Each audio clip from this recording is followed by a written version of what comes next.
ఇప్పుడు మనం తెలుసుకోబోయే సమస్య, మాడు నొప్పి తగ్గాలంటే ఏమి చేయాలి?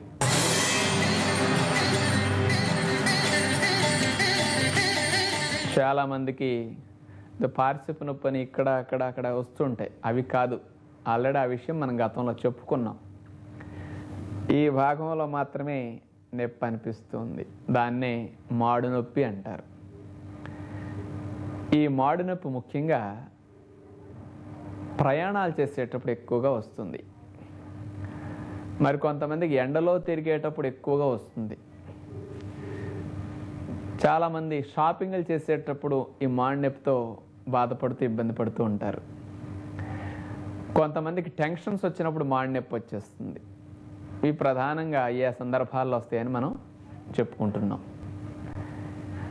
ఈ మాడు నొప్పి ప్రధానంగా ఈ సందర్భాల్లో రావటానికి రీజన్ ఏమిటంటే, ఎవరైతే మంచినీళ్లను తక్కువగా త్రాగుతూ ఉంటారో వాళ్ళల్లో ఈ మాడు నొప్పి సమస్య ఎక్కువగా కనపడుతూ ఉంటుంది.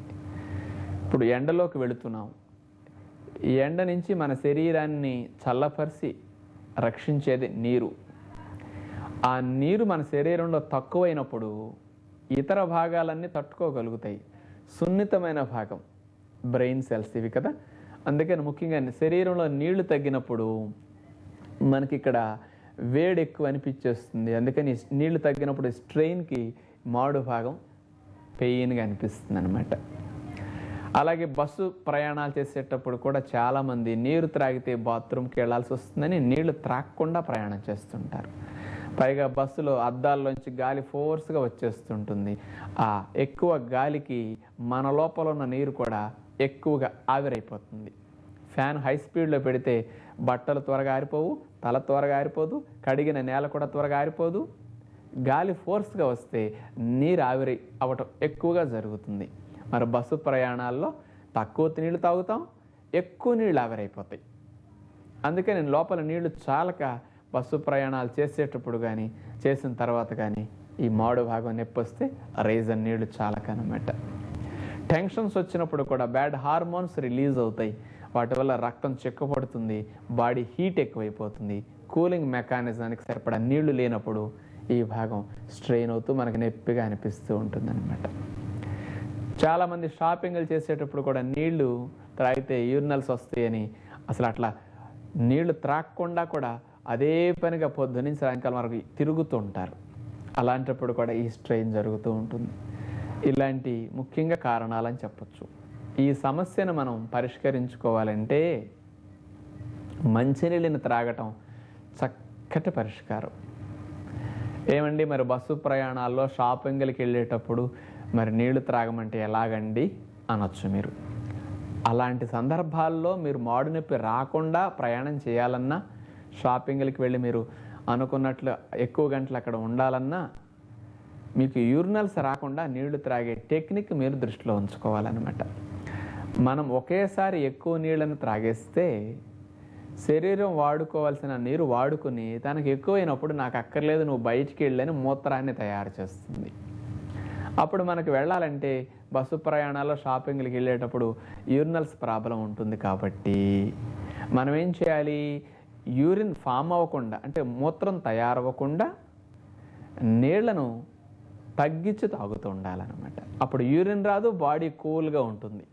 ఆ టెక్నిక్ ఎట్లాగో తెలుసా? మీరు బస్సు ప్రయాణాలు చేసేటప్పుడు షాపింగ్కి వెళ్ళేటప్పుడు నీళ్ల సీస కూడా పెట్టుకు వెళ్ళండి. ఒక్కసారే గ్లాసు 2 గ్లాసులు త్రాగితే మీకు యూరిన్ వస్తుంది. అట్లా త్రాగకూడదు. ఒక హాఫ్ గ్లాసు ఒక చిన్న గ్లాసు నీళ్ళు త్రాగుతారు. ఒక అరగంట 30 గంట గడిచాక మళ్ళీ ఇంకో అర గ్లాసు 30 గ్లాసు త్రాగండి. మళ్ళీ ఇంకో అరగంట గడిచాక కొంచెం కొంచెం అట్లా తాగుతుండండి. కొద్దిగా నీటిని ఎక్కువ సార్లుగా మనం త్రాగుతుంటే ఈ నీళ్లు వెళతాయి, లోపల ఆవిరైపోతాయి, యూరిన్ ఫామ్ కాదిక. అంటే బాడీని కూల్గా ఉంచుతాయి. శరీరానికి త్రాగిన కొద్ది నీరు కూలింగ్ చేయడానికి సరిపోతాయి. ఎక్కువైతే మూత్రం వస్తుంది, ఎక్కువ కాదు కాబట్టి ఇక మూత్రం ఫామ్ అవ్వకుండా మీ బాడీ లోపల ఈ మాడు నొప్పి రాకుండా సిస్టమ్ కూల్గా ఉంచుకోవడానికి మీకు మంచిగా హెల్ప్ చేస్తుంది అనమాట. తక్కువ నీటిని ఎక్కువ సార్లుగా త్రాగాలి, అప్పుడు యూరిన్ రాదు. ఈ నియమం మీకు బాగా హెల్ప్ చేస్తుంది. ఇంకొకటి, మీకు ఎవరికైనా బస్సు ప్రయాణాలు చేసినప్పుడు కానీ షాపింగ్ చేసేటప్పుడు కానీ, ఏదైనా టెన్షన్ వచ్చినప్పుడు కానీ వెంటనే రిలీఫ్ రావడానికి నీళ్ళని అట్లా త్రాగి మరొక ప్రయత్నం కూడా మీరు చేస్తే బాగుంటుందన్నమాట. చన్నీళ్ళు ఉంటే అందుబాటులో తీసుకుని మాడి మీద ఇన్ని చల్లుకొని, లేకపోతే తడిగుడ్డ ఏదైనా జేబుగుడ్డ లాంటిది పిండేసి ఇక్కడ పెట్టుకోండి. వెంటనే రిలీఫ్ వస్తుంది, హాయిగా అనిపిస్తుంది అనమాట. లేదు ఇంటికి వచ్చేసారు మాండెప్పుతో బాధపడేటప్పుడు ఉపశమనానికైతే ఏ షవర్ కింద కానీ, లేకపోతే మంచిగా నీళ్లు చల్లటి అందుబాటులో ఉంటే ఒక 2-3 బకెట్లు అట్లా హాయిగా పోసేసుకోండి. 5-10 నిమిషాల్లో వెంటనే మాండెప్పు తగ్గిపోతుంది మీకు.